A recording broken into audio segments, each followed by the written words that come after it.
మొన్న education minister ఒక నిర్ణయం తీసుకుంటే అభినందించాను. Every Saturday no bag day. పిల్లలు బ్యాగులు మోసే పని లేదు, ఫ్రీగా స్కూల్కి వెళ్ళొచ్చు, ఆడుకోవచ్చు.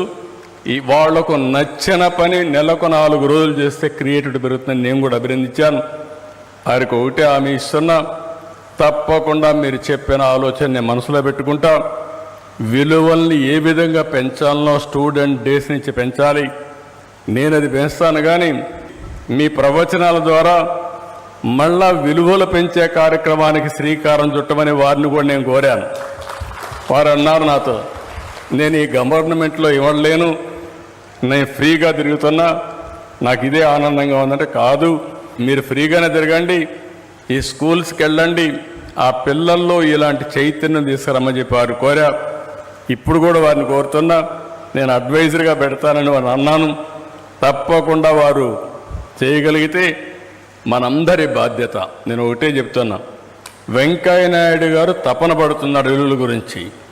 నేను ఒకటే ఆలోచిస్తున్నా, 2047కి నేను వేసే ఫౌండేషన్ ప్రపంచంలో తెలుగు జాతి అగ్రజాతిగా ఉండాలనేది నా సంకల్పం. ఇది జరుగుతుంది. ఈరోజు హైయెస్ట్ పర్ క్యాపిటల్ ఇన్కమ్ ప్రపంచంలో ఎవరైనా సంపాదిస్తున్నారంటే భారతీయులు, అందులో తెలుగు వాళ్ళు.